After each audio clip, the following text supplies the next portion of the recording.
Bonjour à tous, bienvenue. Le parti Les Démocrates a-t-il aujourd'hui 2 présidents? La réponse sans embâche, c'est oui. C'est du moins ce dont a accouché le Conseil national du 22 mars 2026, terminé en queue de poisson. Nourrenou Achadé, le 2e vice-président du parti, est désormais président en remplacement de Éric Moundete, qui, lui, se prévaut toujours président par intérim du parti. Dans quelles circonstances tout ceci est arrivé? Que disent les textes? Pourquoi le camp Éric Moundete ne reconnaît pas l'élection du nouveau président intérimaire Nourrenou Achadé? Nous recevons pour vous l'un des protagonistes, en l'occurrence l'un des vice-présidents, Saliou Akadiri. Il est diplomate de carrière à la retraite, ancien maire de la ville de Koubert, ancien ministre des Affaires étrangères. Saliou Akadiri, bonjour, bienvenue. Bonjour, monsieur le journaliste, cher ami. Que se passe-t-il encore actuellement au parti Les Démocrates? Je rappelle brièvement les faits.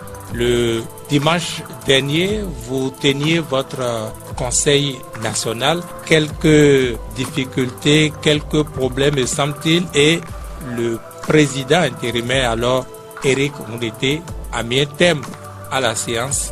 Mais par la suite, eh bien, le vice-président, le 2e vice-président, Nourrenou Achadé, a été élu par une autre séance. À une autre séance, a été élu président par intérim, ce que Éric Moundete conteste. J'ai bien restitué les faits là. Bon, merci beaucoup, monsieur le journaliste. Avant toute chose, je voudrais vous remercier de l'invitation que vous m'avez adressée et profiter pour saluer tous nos auditeurs, et parmi lesquels certains sont toujours dans le carême chrétien, dans la perspective de la fête de Pâques. Je leur souhaite bonne fin du carême et saluer en même temps ceux qui, il y a quelques jours, ont fêté le Ramadan. Les musulmans, ce qui marque la fin du jeûne du Ramadan. Par rapport à votre question, monsieur le journaliste, je vais d'abord remonter à la démission de notre cher président, le président Yahi Boni. En effet, alors que lui-même, en tant que président, a mis sur pied un comité de réflexion pour réfléchir sur la situation du parti après sa participation aux élections législatives du 11 janvier 2026 et surtout après les résultats qui n'ont donné aucun siège à notre parti et les conséquences que ça a entraîné pour les législatives. Et oui, il a mis sur pied ce comité-là qui a bien travaillé et devait rendre compte à une coordination fixée le 6 mars. On s'attendait donc à recevoir ce rapport-là quand le 4, il dépose sa démission. Ça a été un coup de tonnerre pour tout le monde parce que c'était inattendu.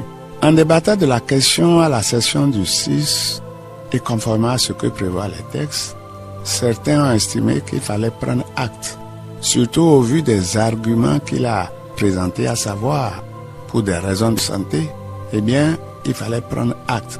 D'autres ont estimé que oui, les textes prévoient ça, mais que nous devions faire une démarche à son niveau pour s'assurer qu'effectivement, il a pris. Ce qui a été fait le 10 par une délégation qui a été dépêchée là-bas et il a confirmé sa démission.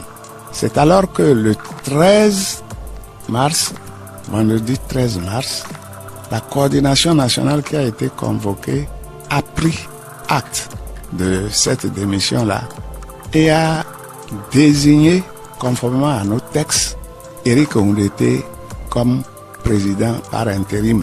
Alors, premier vice-président alors premier vice-président du parti.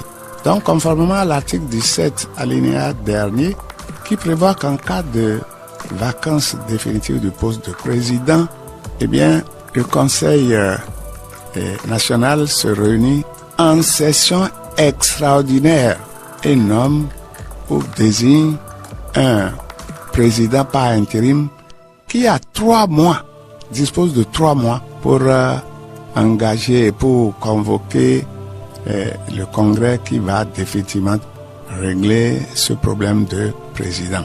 Donc ça, c'est ce que vous aviez fait le 13 mars dernier. Voilà. Et donc c'est le 13 mars dernier que Éric Ndete, premier vice-président, a été désigné pour assurer l'intérim et il dispose d'un délai de 3 mois pour le Congrès qui va désigner le président. Voilà. Mais nous avons convoqué une coordination pour finaliser le rapport donc du comité qui a été mis sur pied, parce que en dehors même du rapport, il y a un certain nombre de documents qui ont été élaborés et sur lesquels on devait opiner pour arrêter quelque chose de que nous devrions soumettre. Et c'est là la question donc de l'avenir du parti. Qu'est-ce que nous faisons par rapport aux échéances électorales qui arrivent? Les gens ont été missionnés. Comme nous n'avons pas de candidats, les gens ont été missionnés pour écouter les duos de candidats, à savoir le duo du président Onkwe et le duo du candidat président Premier Wadaï. Bon, et compte rendu donc de ce qui découle de notre entretien ou de nos entretiens avec eux, eh bien, ce compte rendu devait être fait à la session du 22. C'était initialement convoqué pour le samedi 21. Mais en raison du fait que le 20, vendredi, c'était la fête du Ramadan, et pour nos camarades qui viennent du septentrion, en tout cas d'un peu... les musulmans parmi eux. Voilà. Eh bien, on a dit, mettons ça au dimanche. Et c'est ça qui a provoqué la rencontre du dimanche. Lorsque nous sommes arrivés dans la salle, eh bien, un ordre du jour a été lu. Et le premier constat de tout le monde, c'est que cet ordre du jour-là n'a pas fait l'objet d'une concertation entre ceux qui devaient en connaître avant qu'on en arrive là. L'ordre du jour lu par qui? Le secrétaire administratif? Exactement, lu par le secrétaire administratif. Parce que le président dit, mais cet ordre du jour-là, qui comportait 6 points, je crois, 6 ou 7, eh bien, a présenté des choses que le président dit avoir découvert en même temps que tout le monde. Ce qui, du point de vue d'une organisation, eh bien, c'est inadmissible. Ça a commencé par là. Croyez-moi, sur l'adoption du projet de l'ordre du jour, je ne peux pas vous dire combien de temps on a passé pour qu'on se mette d'accord. Le dimanche dernier. Et lorsqu'on s'est mis maintenant à examiner l'ordre du jour, et qu'on est arrivé justement sur la question donc du remplacement du président, avec une grande surprise, nous, on a constaté que par rapport au texte, eh bien, cette session-là n'était pas compétente pour en discuter. Est-ce que vous voulez dire, Saliou Akadiri, que le point de la désignation du président n'était pas à l'ordre du jour normalement? Non, c'est dans la salle là que vous avez découvert que le président a découvert. Normalement, quand on vient à une réunion comme celle-là, on soumet l'ordre du jour et les gens se prononcent. Je vous ai dit tout à l'heure que le président a annoncé que lui vient de découvrir cet ordre du jour-là. Donc ça a fait l'objet de discussions, notamment dans sa partie relative à la désignation. Parce que le président dit que si lui avait été mis au courant donc de ça et qu'il avait vu, lui aurait dit non. C'est à une session extraordinaire du Conseil national qu'on devait discuter, comme le prévoit l'article 17 dernier alinéa. Donc l'article 17 dit que le Conseil de ce jour-là, du dimanche 22 mars, n'est pas habilité à désigner si on doit suivre les textes, eh bien, c'est bien ça. Le Conseil, qui est une session ordinaire, ne devrait pas connaître de ce sujet-là. Que dit donc l'article 17? Oui, donnez-nous lecture de cet article.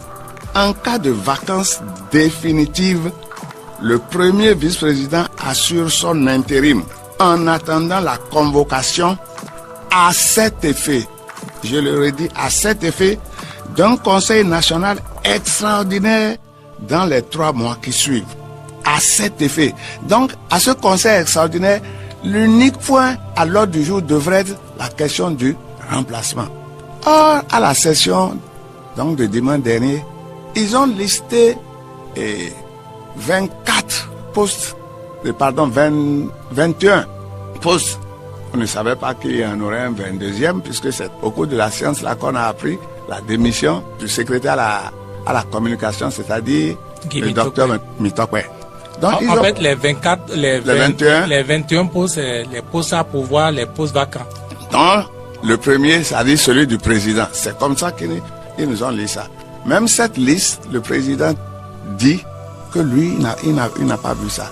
Autrement dit, l'article 17, en son dernier alinéa, impose que pour le remplacement du président, eh bien, que ce soit un conseil extraordinaire convoqué uniquement à cet effet-là. Or, nous étions à une session ordinaire. Avec plusieurs autres points à l'ordre du jour. La discussion a été très très chaude. Et c'est au cours de la discussion que je le dis avec regret, comme je l'ai dit devant les participants au Conseil national, nous avons assisté à des scènes auxquelles moi j'ai jamais assisté depuis la création de ce parti. C'est quoi ces scènes? Non, on a vu une manifestation. Comment je vais qualifier ça? Des troubles? La session s'est déroulée dans une ambiance de haine. Je pèse mes mots, de violence verbale et je peux même dire physique. Parce que quand on se lève pour dire je vais te boxer, ainsi de suite, là, ça y est. Si on ne vous retient pas, vous allez boxer. Bon, quand j'ai vu ça, je vous assure, toutes les interventions que j'ai faites, je n'ai pas manqué de dire ça, que c'est dommage pour nous et pour notre parti. Donc, c'est dans cette ambiance-là que le président Éric Ondete, qui s'en est tenu au texte et a dit qu'il doit être respecté. Et comme l'ambiance, comme je viens de la décrire, n'était pas favorable à la poursuite des débats, il a suspendu la séance. C'est alors que le deuxième vice-président qui était à côté de lui, c'est-à-dire Noureni Achadi, a dit « non, pas question, on ne fait pas ça, on ne fait pas ça ». Donc ça a fait encore l'objet d'un tollé général. Quelque temps après, il est sorti. Qui est sorti? Le président et le vice-président Achadi. Et il est revenu dans la salle. Il dit « ah, j'ai une bonne nouvelle pour vous ». Tout le monde se dit « c'est quoi ?» Et il dit « on va convoquer une session extraordinaire samedi prochain ». Eux qui contestaient l'application de l'article 17 en son dernier alinéa, il revient maintenant pour dire qu'il y aura une session extraordinaire. Regardez-moi ça. On a perdu du temps. Pour en arriver là finalement. Mais le président avait dit... Est-ce que Éric Ondete demandait aussi une session extraordinaire? Bien sûr. Non. Éric était dans l'application des textes. Donc, il demandait une session extraordinaire il disait que, pour aborder ce sujet-là. Il disait que la session que nous tenions là, le vendredi, n'était pas une session extraordinaire. Et que pour parler de ça, eh bien, il fallait une session extraordinaire. Que beaucoup ont contesté dans une ambiance, comme je vous l'ai dit, de violence verbale et physique. Quand le vice-président Achadi est sorti et qu'il est revenu dire que bon, il y aura une session extraordinaire pour débattre de la question samedi prochain. Est-ce que vous êtes d'accord? Les gens disent oui, certains disent non, ainsi de suite là. Bon, on est resté là à nous regarder. Pour nous, il y aura une session extraordinaire. Et le président Éric a dit non, vous n'êtes pas habilité à convoquer une session extraordinaire. Je suis toujours le président. Et j'ai déjà levé la séance. Donc vous pouvez imaginer entre ce qu'ils se sont dit et ce que le spectacle qu'ils ont fait. C'est ça qui, moi, personnellement, m'a fait mal. Donc, voilà. Et alors qu'on était encore dans la salle, le même Noureni qui nous a Achadi qui a dit session extraordinaire le samedi, dit bon, on va faire ça, on va trouver les moyens, on va faire ça, on va faire la chose aujourd'hui. Vous êtes d'accord? Les gens disent oui. Ils ont lancé la procédure. C'est sur ces entrefaits-là que la salle s'est vidée en partie. La salle qui s'était déjà vidée. Parce que je vous ai dit, sur l'ordre du jour, on a passé, je ne peux pas vous dire combien d'heures de temps. Et les gens venus d'un peu partout. Beaucoup sont partis. Bon, c'est comme ça. C'est dans ces conditions-là que Noureni Achadi a été désigné, pas élu, il a été désigné comme nouveau président du parti. Il ne parle même pas d'intérimaire, hein. Nouveau président du parti. Vous comprenez que ceux qui ne sont pas d'accord avec cette procédure ne restent pas vraiment inactifs. Voilà pourquoi nous sommes venus ici ce matin, encore une fois je vous en remercie, raconter les faits tels qu'ils se sont passés. Ce qu'il y a à noter, c'est que dans la salle, on voyait une sorte de manipulation des gens. Je vous assure, depuis la création du parti, je n'ai jamais vu une telle ambiance où on ne laisse même pas l'intervenant finir son intervention. Non, on n'est pas d'accord. Évidemment, des gens ont été démarchés, nous savons ça. Et moi, quand j'ai pris la parole, j'ai regretté tout ça. Parce que, en contactant quelqu'un pour lui dire, bon, demain, hein, tu as fait ceci et tu as fait cela, hein, prends. Bon, si la personne prend, elle peut ne pas faire ce que vous faites. Et ils sont nombreux qui ont été contactés, qui ont été démarchés pour justement venir dans la salle soutenir ce qui s'est passé là, c'est-à-dire faire en sorte que le deuxième vice-président prenne la place d'Éric. J'ai dit tout à l'heure que dans une ambiance de haine. Oui, justement, quels sont ces propos qui vous amènent à parler de haine?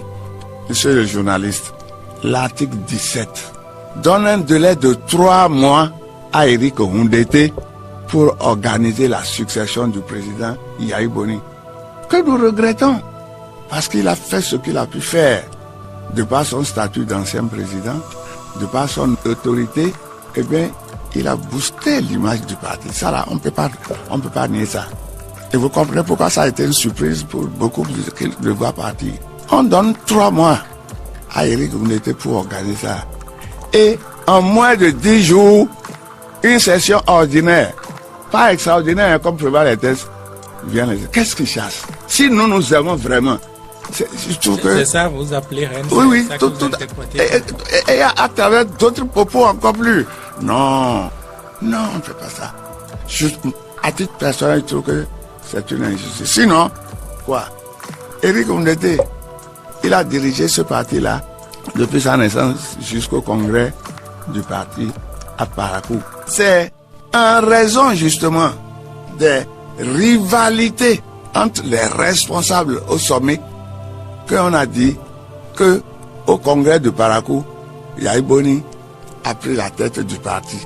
Et c'est la même chose que nous voyons maintenant qu'il est parti. À peine parti, voilà ce qui se passe. Oui, mais dites-nous, salut à Kadiro, quand vous dites rivalité au niveau des responsables du parti, c'est rivalité notamment entre deux personnes. Oui, entre Oundété et Mourenou Adjadé. Qu'est-ce qui les oppose au justice? Ah, ça là, moi, c'est eux seuls qui peuvent savoir. Ce que je sais, parce que j'ai été un participant actif, et je vous dis très actif, à la création du parti. Ce que je sais, c'est que le parti Les Démocrates, comme vous le voyez là, est composé de plusieurs fractions d'anciens partis. Il y avait les FCBE, restés fidèles au président Yahi, à la suite du départ d'une partie avec Onkwe, le Paul Onkwe. Il y a, je dirais, ceux qui sont venus de l'ancien UN, l'Union fait la Nation. Le reste des RB, il y a des gens de l'UDS, donc tu vois, ainsi de suite. Donc c'est un conglomérat d'anciens partis politiques. Et lorsque les structures devaient être mises en place et on devait désigner donc les responsables, au titre des FCBE, Attadi avait manifesté le désir d'être le président du parti. Il faut dire que la création du parti a été placée sous la direction d'un comité de pilotage présidé par Basile Ahossi, il faut le dire. C'est lui qui a conduit les travaux de main de maître jusqu'à ce qu'on ait abouti. Le comité de pilotage. Le comité de pilotage pour la création du parti. La création du parti. Bon, mais le président Yahi, ne voulant pas que l'on dise que c'est une survivance donc de FCBE qu'on veut encore créer. Il a dit non à Tchadé, laissons le parti aux autres qui sont arrivés pour grossir nos rangs. C'est dans ces conditions-là que Éric Oundété a été désigné président. Il a fait ce qu'il a pu. Il n'est pas exempt de critique. Alors là, pas du tout. Il a fait ce qu'il a pu. Et à sa place, tout homme a ses défauts et ses qualités. En tout cas, grâce à lui, on a pu obtenir en 2023 28 députés en participant aux élections législatives de cette année-là. C'est après ça que le président Yahi Boni est arrivé. Et comme je vous l'ai dit tout à l'heure, l'arrivée du président Yahi Boni a boosté l'image du parti, de par son statut d'ancien président, qui connaît bien le terrain. Et à ce moment-là, d'ailleurs, au regard donc de ce qui se passait au niveau national depuis 2016, a été applaudi. Son arrivée a été applaudie. Il a fait ce qu'il a pu pour nous porter vers les sommets. Mais malheureusement, ça n'a pas été le cas. Donc, c'est dans ces conditions-là. Donc, c'est une rivalité qui date depuis la création du parti, sans doute. Nous, on a pensé que avec l'arrivée du président Yahi Boni, ces rivalités-là vont s'estomper. Bon, mais il n'y a pas que ça. Il y a que, entre d'autres responsables, il y a eu de petits problèmes. Quand vous allez dans une circonscription électorale, sans associer les structures de base, les gens se sont plaints. Parce que c'est l'une des raisons du départ de Sodinou. Justement, Sodinou a évoqué ça en dehors de Sodinou. Il a d'autres localités où les bien sûr. Comment vous pouvez aller dans une circonscription électorale sans travailler avec les premiers responsables? Non, ça ne se fait pas. Donc, l'ambiance était telle que ce qui devait arriver arriva finalement. Sodinou nous avait prévenu. Et il n'y a pas que lui. Bon, donc, le fait que le leadership du président Yahi n'ait pas réussi à régler, à gérer ces problèmes, ça nous a conduit à tout ce que vous avez vu. Par rapport à la présidentielle, où nous n'avons pas le nombre de parrainages suffisant. Au niveau des communales, où des dossiers que la commission la commission chargée donc de désigner les gens a jugé au complet, arrivé à la Sénat, des dossiers ont disparu. Bon, donc... Et ça, vous l'attribuez à qui? Il a eu un sabotage? C'est un sabotage. Mais par qui? Alors, les versions... C'est ça la situation. Mais qui a intérêt à cela? Écoutez, ceux qui sont partis par la suite et compagnie? Je me suis posé la même question. Or, vous savez l'importance de ces deux élections-là pour un parti présidentiel et communal. Les deux élections majeures, surtout les communales qui réunissent plus de 5000 candidats. Eh bien, tous ces candidats-là qui ont déposé leur dossier dans l'intention justement de devenir conseiller, mais ils ont vu leurs chances s'évanouir, leur espoir s'évanouir comme ça. Vous comprenez leur réaction? Soit de boycotter, ou soit d'aller ailleurs pour dire avec ce parti-là. C'est dans ce contexte-là que les choses se sont passées et les résultats, on les connaît. Parlant de dimanche dernier, Éric Oundété a fait une sortie où il conteste la désignation donc de Nourenou à Tchadé, où il parlait d'une personne, il n'a pas nommé, mais il parle d'une personne qui donnerait des consignes, qui serait à la manœuvre pour, disons, tout le désordre qui est arrivé le dimanche. Il parle de qui? Ah, ça, il n'y a que lui qui peut vous le dire. Mais, manifestement, il n'est pas le seul à penser que ces personnes qui faisaient de l'agitation dans la salle, qui faisaient ceci, cela, sont manipulées. Non. Manipulé par qui? Moi, il faut chercher. On doit chercher. Et ça se saura tôt ou tard. Parce que, je vous ai dit que quelques jours avant ça, les gens sont passés dans les circonscriptions pour dire dimanche, dans ce tel sens, dans tel sens, dans tel sens. Bon, à partir de là. Est-ce que on peut penser que Boni Yahya est toujours à la manœuvre malgré son départ? Je n'ai pas vu Yahya Boni donner des instructions à quelqu'un. Donc, ce ne serait pas juste en tant que responsable de dire c'est Yahya Boni qui a donné ce truc-là. Mais ceux qui ont fait ça se connaissent. Yahya Boni, le président Yahya Boni a dit que lui, allez, il se retire de sa mission, de sa fonction de président. Et qu'il démissionne même du parti. Voilà, qu'il démissionne. Oui. Il n'a pas employé le mot démission, il a dit se retirer. Mais ça revient à la même chose.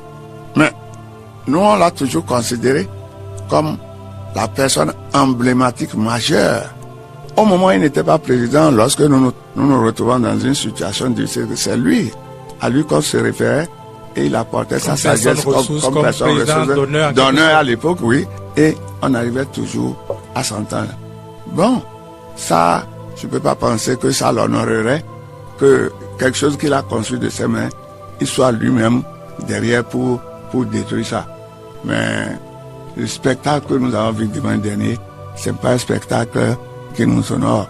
À commencer par lui-même, parce qu'il va se dire, œuvre de tant de jours pour en arriver là. Non. Donc je comprends mal, je vois mal que, après avoir fait tout ça, maintenant, si c'est lui, eh bien, ça se saura en tout cas. Mais moi, je le vois mal en train de faire ça. Saliou Akadiri, remontons le temps, remontons à 2023, les législatives de janvier 2023. Elles se sont soldées ces élections par 28 députés pour les démocrates, mais beaucoup n'avaient pas vu de bon oeil la proximité, pour ne pas parler donc de compromission qu'aurait développé Éric Ndete pour parvenir à ce résultat pourtant. Oui, ça, vous revenez sur un vieux dossier. Il semble que cela n'a jamais quitté le temps, cela n'a jamais quitté les esprits. Puisque ça faisait partie des grands reproches qui ont été faits à Éric Ndete. On parle de compromission, on parle de ci, on parle de ça. La situation dans laquelle se trouvait le parti, au regard donc de la gouvernance du régime de la rupture, il fallait tout mettre en œuvre pour que le parti aille aux élections législatives. Moi, j'étais directeur national de la campagne des élections législatives. Moi, je n'ai pas participé aux négociations qui ont conduit à l'établissement de la liste. Vous pouvez comprendre ça. En 2023. Bien sûr. Vous pouvez comprendre ça. Ça a été géré à un autre niveau. Autrement dit, ça a été géré entre Éric Ndete et les patrons du parti adverse. Non. Et le camp adverse. Non, moi, je ne peux pas. Je ne sais pas. Vous ne savez pas, et à ce jour, vous ne savez pas. Si c'est lui seul qui a fait, s'il a consulté certains au niveau du parti, mais moi, je vous dis qu'en tant que directeur national de camp qu'on a choisi, après, bien sûr, la publication de la liste, eh bien, j'ai regretté. On a mis sur pied un comité, justement, dont j'étais le vice-président, pour voir la question donc des listes. Quand la liste définitive a été faite, moi, je n'ai pas vu. La liste est sortie, c'est comme ça que j'ai vu. À l'époque, vous n'avez pas vu. Bon, c'est sorti. Le président avait l'obligation de nous faire participer aux élections. Et il a pris ses responsabilités. Et lorsque le président s'est posé, à l'occasion d'une coordination, il a dit, mon objectif c'est de tout faire pour que nous participions aux élections. Toutes les régions du pays ont été représentées. Peut-être que certains qui croyaient voir leur nom sur la liste, ils ne l'ont pas vu, et c'est là le cas. Or, mais c'était beaucoup plus ça. Beaucoup étaient en exil, parce que, bon, je peux être arrêté, beaucoup étaient. Bref. Mais pas que, il y a des gens dont on ne voulait pas voir du tout le nom sur la liste. Par qui? Oui, non, dites dont on ne voulait pas voir le nom. C'est Éric qui ne voulait pas voir le nom. Non, celui avec qui il est allé négocier, ou celui avec qui il est allé négocier. Ah, vous connaissez ça? Moi, je ne sais pas. Mais ça, c'est pas la première fois que vous entendez ça, non? Dites-nous la vérité. Moi, je vous dis, ce qui importait, c'était de présenter une liste. J'évoque ce fait, j'évoque ce cas pour demander, est-ce que cet épisode a jamais quitté véritablement, disons, l'ambiance au niveau du Parti Les Démocrates. Non. Est-ce que ce n'est pas la peur de se voir trahi qui amène peut-être les gens à vouloir rapidement éjecter Éric Ndete?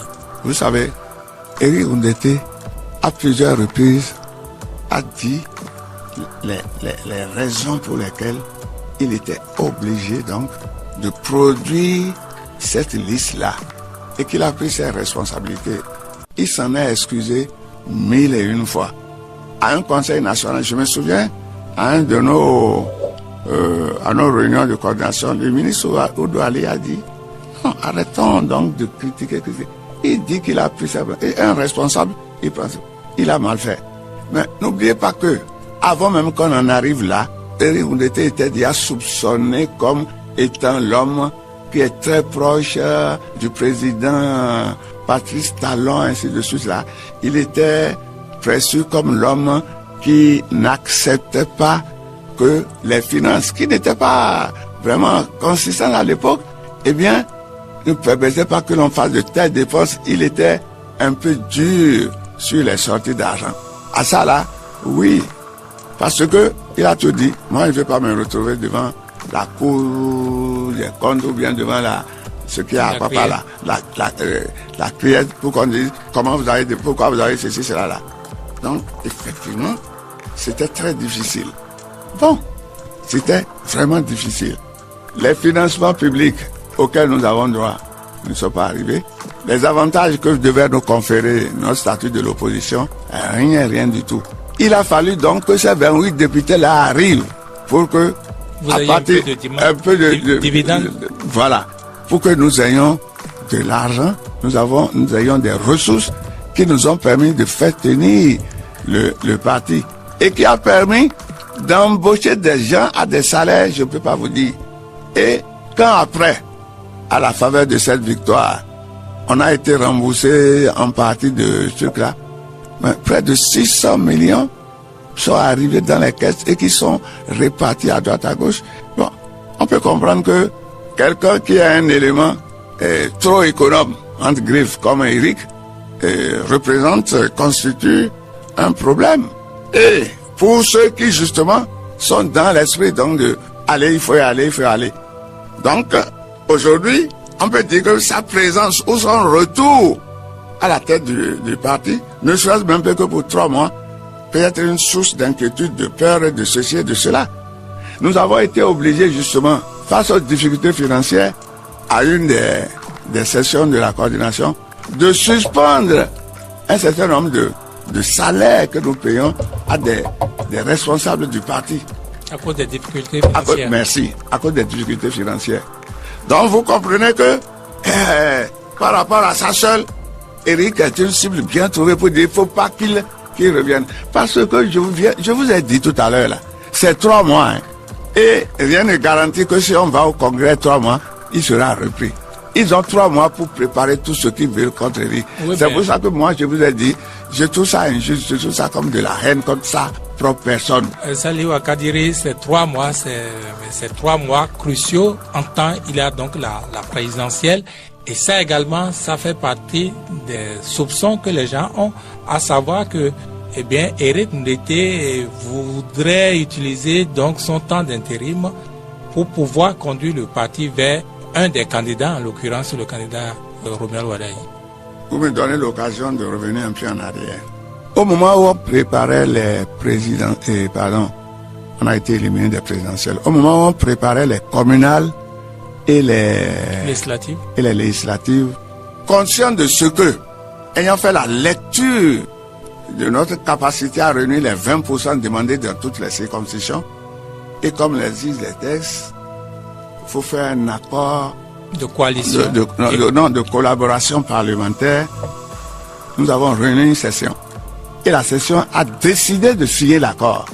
Comme l'a demandé aussi le président Patrice Talon. La coordination a demandé de signer l'accord. Mais lorsque nous sommes allés rencontrer le président, notre président a refusé. Boni Yaya à l'époque. Oui, il a dit non, pas question. C'est une instance qui a décidé. Hein. Et en sa qualité de président, il a dit non. Il a mis son veto. La suite, on la connaît. La suite, c'est ce qui s'est passé là. 0 conseiller, 0 député, 0 maire. Il faut commencer par là. Peut-être que si on avait signé cet accord, cette disposition qui parle des 20% ne nous aurait pas nous aurait permis d'avoir quelques maires, quelques conseillers, surtout les conseillers et les premiers déçus, les premiers à partir et à dire des choses pas possibles. Ce sont les anciens conseillers là. Mais n'est-ce pas les conseillers de la vague de Eblibou et compagnie? Eblibou, c'est dans tout le pays. Eblibou, c'est pas nouveau chez vous, non? Donc c'est partout que cette vague de départ a été notée? Bien sûr. Les gens sont partis au niveau du sommet comme à la base. Et quand on dit parti, ils sont allés grossir les rangs des autres partis là. C'est pour ça que je vous dis, ce problème que nous vivons aujourd'hui vient de ce que les élections et notre participation aux élections communales, notre non-participation alors aux élections communales et à l'élection présidentielle, ça nous a créé beaucoup de difficultés. Et quant à notre participation à l'élection législative, eh bien, il fallait s'y attendre. N'ayant pas le 20% partout, on nous a appliqué les tests. Nous n'avons 0 député. De sorte qu'aujourd'hui, 0 député, 0 maire, 0 conseiller, comment le parti va-t-il survivre?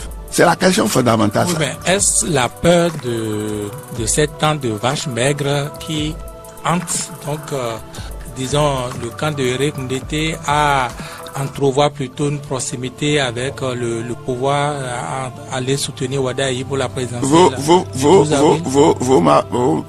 me donnez l'occasion justement d'aborder le second volet de ce que je voulais dire par rapport à la situation du parti. Vous n'êtes pas sans savoir que la loi 2025-20 du 17 décembre portant pour faire simple révision de la Constitution, eh bien, a créé un nouveau cadre politique dans lequel les partis doivent désormais travailler. On parle de pacte de responsabilité, on parle de trêve politique.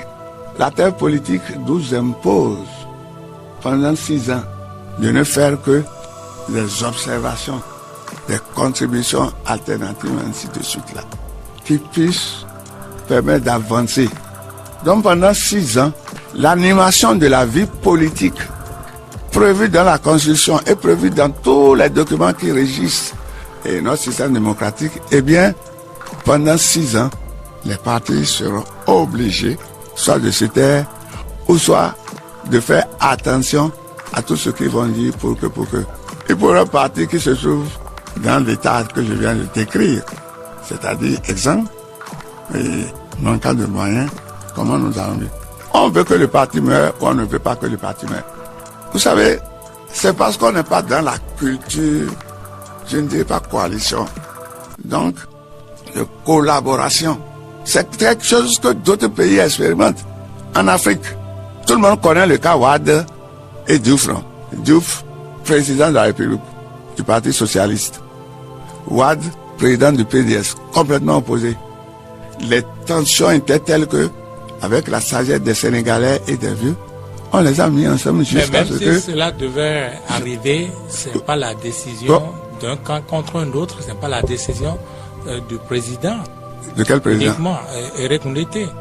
Je n'ai pas compris ce que vous dites. Si cela devait arriver, cette collaboration ou ce rapprochement entre le parti LD et le pouvoir de Patrice Talon ou bientôt de Romel Wadaï, ça ne devait pas être une décision d'une seule personne. Non, pas du tout. Pas du tout. Au cours de la session, là, le problème de l'avenir en termes de qu'est-ce qu'on fait, le problème a été posé. Et comme je vous l'ai dit, l'ambiance qui a prévalu dans la salle a conduit justement à la résolution qui a été prise, qui a dit on ne soutient aucun des deux. Dans un premier temps, le premier projet qui a été proposé a même dit chacun n'a qu'à aller faire ce qu'il veut. Mais ça là, on l'a laissé. Et c'est ce qui va se passer, chacun ira faire ce qu'il veut. Que vous donnez des consignes ou que ne vous donnez pas des consignes, eh bien, chacun ira faire ce qu'il veut. Puisque le parti, eh bien, a dit, je ne soutiens personne. Si vous ne soutenez personne, ça veut dire, nous on ne vous demande pas d'aller à droite, d'aller à gauche. Si moi je vais aller donc à droite, je vais à droite. Si je vais aller à gauche, je vais à gauche. Quelle est la position du camp Éric Moulété? Au cours de nos discussions, nous avons montré que pour l'avenir du parti, il serait bon que nous soutenions, eh bien, le parti soutienne le candidat dont on est sûr qu'il va gagner. Non, Paul Onkwe, c'est pas parce que il est de l'opposition comme nous. Si on va soutenir quelqu'un, c'est parce qu'on est sûr. Paul Onkwe, c'est moi. Non, il n'y a pas de souci. On n'a pas de problème avec Paul Onkwe dès lors qu'il a fait la démarche et que je salue. Ça, c'est même courageux, Paul Onkwe. Et lui et moi, on a fait partie d'un même gouvernement. On se connaît bien, on est même vraiment, on est amis. Parce que la politique, c'est pas parce que tu ne parles de mon camp que tu n'es pas. Non, pas du tout. Alors, non, Paul Onkwe, c'est quelqu'un que je connais. Mais par rapport à ça, donc, nous avons estimé que, comme ça se fait ailleurs, eh bien, pourquoi pas? Si dans le programme, et il a présenté la semaine dernière, eh bien, nous voyons des choses qui vont dans le sens de ce que nous-mêmes souhaitons, c'est parce que nous avons estimé que, déjà, lors de la présentation, il a parlé de dialogue. C'est ce que nous avons toujours réclamé, nous autres. Pourtant, son projet de société n'a pas trouvé grâce à vos yeux. Le projet de société de Paul Onkwe. Non, moi je parle de... vous parlez de c'est de Ouadaï que vous me parlez. Bien sûr. C'est de Ouadaï que vous me parlez. Bon, il a dit, mais je vais créer les conditions d'un dialogue. Lui-même sait, il est dans le pays, même si il est un éminent membre du système Talon, il est dans le pays. Il sait que s'il ne crée pas les conditions d'une décrispation politique, ça va être difficile. Et nous estimons que nous devons contribuer à ça en étant proche. Il a encore dit quelque chose. Il dit que plus jamais au Bénin on ne dira que quelqu'un est mort sous le prétexte que on est en train de faire les formalités pour la main. Et que quelqu'un arrive à l'hôpital, eh bien directement aux soins. Le reste, on fera après. Parce que, vous le savez bien, que pendant que les gens sont en train de faire les formalités qui prennent du temps, la personne qu'on a amenée en urgence parce qu'il a fait un accident, ainsi de suite, là, on ne l'a pas touché et puis le type meurt. Ou les gens finissent, les gens meurent. Donc voilà des aspects qui vous ont séduit, qui vous séduisent. Quand vous lisez le programme, il y a un certain nombre de choses qui vont dans le sens de ce que nous-mêmes nous avons souhaité. Et nous avons dit, mais le combat politique que nous menons, c'est pourquoi? Oui, mais c'est pas dans les... Excusez-moi, parce que c'est très important votre question. Allez-y. Et oui, mais c'est pas pour le peuple. Parce que chacun de nous, on veut pour le peuple, pour le peuple. Si nous trouvons dans son programme des choses qui vont dans le sens de ce que nous-mêmes, on aurait fait si on était à sa place, pourquoi on ne va pas le soutenir? Il faut faire opposition pour opposition. Nous, on a dit non. Oui, mais on est toujours en plein dans le processus qui vous a vu exclu. D'où vous avez été exclu, vous dites vous-même. Mais est-ce que vous ne validez pas ainsi ce processus-là en acceptant d'accompagner un des candidats? Non, nous sommes en fin d'un processus. Vous n'êtes pas en fin, on n'est pas en fin, l'élection n'a pas encore eu lieu. L'élection va aboutir, nous sommes en fin d'un... Le processus dont vous parlez, c'est le processus conduit par le président Talon. Mais le processus électoral doit finir par l'élection, non? Oui, bien sûr. Le 12 avril. Est-ce que c'est le président Talon qui sera encore élu? Non, c'est un autre qui sera élu, quand bien même celui-là faisait partie de son équipe. Mais est-ce que vous... Les jumeaux n'ont pas le même caractère. Après, il faut raison des personnes de père et de mère différentes. Oui, mais... Sachez que le parti, les démocrates, est composé de gens responsables qui n'ont pas vu seulement ce qui se passe au Bénin ou bien en Afrique, qui ont vu un peu partout. Et on peut tirer leçon ou bien s'inspirer des bonnes expériences qui marchent ailleurs. Angela Merkel, que vous connaissez bien, en Allemagne. Vous savez que les derniers jours quand il quittait, son dernier mandat là, c'est avec le SPD allemand qu'il a fait. Celui qui est là maintenant là, c'est également les gens du SPD, les écologistes et puis. Ok? Bon, donc, quand on a des expériences de ces gens-là, pourquoi pas? En tout cas, nous estimons que... Vous donnez l'exemple de l'Allemagne. Vous n'avez pas peur de paraître aux yeux de la communauté internationale comme ayant validé le processus? Êtes-vous sûr de vous faire entendre comme étant des victimes d'un système anormal de Patrice Talon, celui de Patrice Talon? Oh là là, chers journalistes, c'est pas à vous que je vais apprendre que en politique, tout est une question de rapport de force. Lorsque vous êtes là, vous faites valoir vos droits.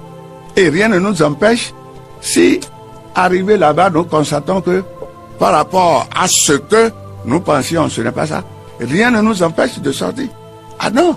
Oui, mais quand vous parlez de ce qui pourrait vous arriver, ce qui vous arrive déjà, c'est que les prisonniers politiques sont toujours en prison, oui. Les exilés sont toujours en exil. Rien n'a changé de tout ce que vous avez demandé juste là. Et pourtant, vous allez là-bas à mes bagages. Mais monsieur le journaliste, je vous ai dit que M. Ouaddaï n'est pas encore président. Il le sera quand il aura prêté serment et qu'il aura mis en place justement le dispositif qui va lui permettre de réaliser le programme. Et si nous sommes à côté de lui et on va se taire, pourquoi nous faisons tout ça? Mais Ouaddaï, c'est le candidat de Patrice Talon et d'abord le candidat de Patrice Talon. Vous ne m'avez pas suivi alors. Hein. J'ai dit tout à l'heure que nous sommes, et c'est votre mot, en fait d'un processus. Ce n'est pas Talon qui revient. Comme bien même Ouaddaï est identifié comme du système Talon, son fils, tout ce que vous voulez. Et j'ai dit, on peut être des jumeaux et ne pas avoir les mêmes caractères. En plus, avec l'arrivée de nouveaux groupes qui vont travailler avec lui, il est obligé d'en tenir compte. Et enfin, je vous dis, dès lors que le combat que nous menons, basé sur le règlement d'un certain nombre de problèmes, est pris en compte, même si ce n'est pas en totalité, nous devons travailler progressivement. Et qui sait, en politique, tout bouge. Oui, mais Saliou Akadiri, même si vous allez rejoindre le pouvoir, même si vous allez rejoindre Romuald Ouaddaï, pourquoi ne pas attendre son élection? Pourquoi ne pas attendre après le 24 mai 2026, c'est-à-dire son installation? C'est lorsqu'il aura gagné. Nous, on va arriver maintenant pour dire il faut nous prendre. Et s'il ne gagne pas? Non, c'est ça. Parce qu'il faut raisonner aussi. Mais vous avez dit que Paul Hongpè n'a aucune chance. Vous venez de le dire. Oui, je l'ai, justement. C'est parce que justement nous avons dit autant apporter notre. J'ai dit bien modique. J'ai choisi le mot modique. Ça dit. Oui, mais c'est tellement maudit que il peut gagner sans vous, c'est clair déjà qu'il a gagné. Il peut gagner sans nous, comme il peut gagner avec notre petite contribution.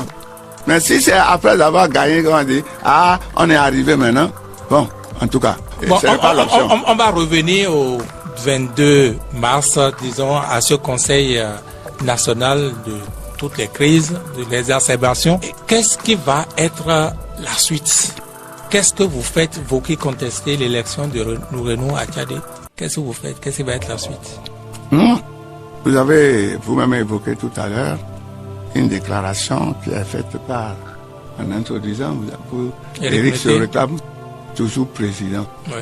Et effectivement, nous on pense que juridiquement, c'est lui qui a été désigné président intérimaire. Donc ça va finir devant les tribunaux bientôt.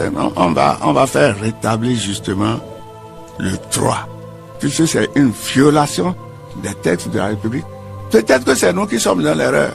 Donc les organes compétents en ce genre de choses vont apprécier que c'est nous qui sommes dans l'erreur, c'est eux qui sont, puisque et c'est pas nouveau, ça s'est produit plusieurs fois au niveau d'autres partis, et vous connaissez.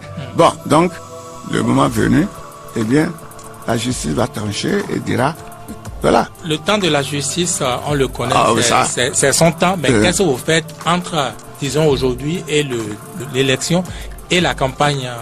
Qu'est-ce que vous faites par rapport donc à cette option pour laquelle vous êtes favorable, à savoir soutenir Ouaddaï? Non, nous allons expliquer notre position à nos militants. Donc vous allez rendre ça public et l'expliquer et justifier. Expliquer à nos militants à la base que nous avons pris telle position parce que et sur cette base-là, les militants vont se déterminer. Mais je vous assure, oh là là, bon, évidemment, chacun prêche pour sa paroisse, mais nous pensons que ce n'est pas un choix qui sera désapprouvé. Saliou Kadiri, on arrive au terme de cette émission. Merci beaucoup.